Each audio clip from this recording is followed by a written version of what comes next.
ba may nabibiling dun sa mga curious, nagwa-wonder lang kung magkano yung machine snowblower na kinuha ko sa dealer. Ito yung invoice, gusto kong i-share sa inyo so you can get an idea too. Sale na nga pala ito, yung machine na yon, yung nakuha kong machine na commercial, that's a commercial grade na machine by Toro. Sale na siya ng $400 off. So tanggalin $400 at the time of this video. Ang presyo niya on sale is yan.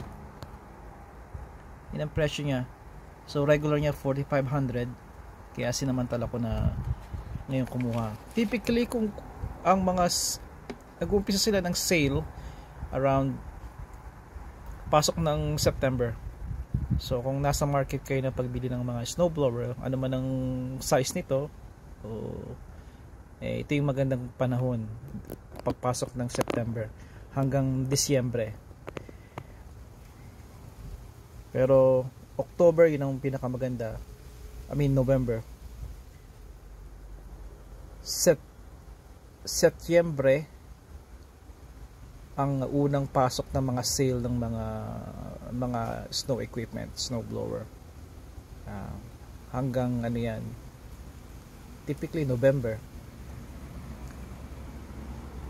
Minsan nag-extend sila hanggang Disyembre, pero wag na kayo maghintay ng Disyembre. September,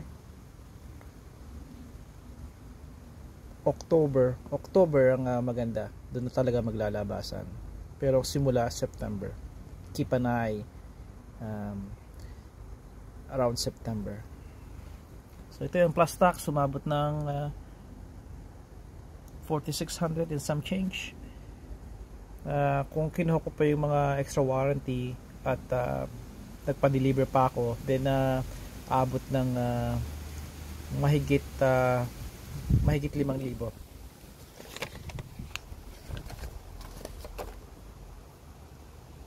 Hanggang sa muli.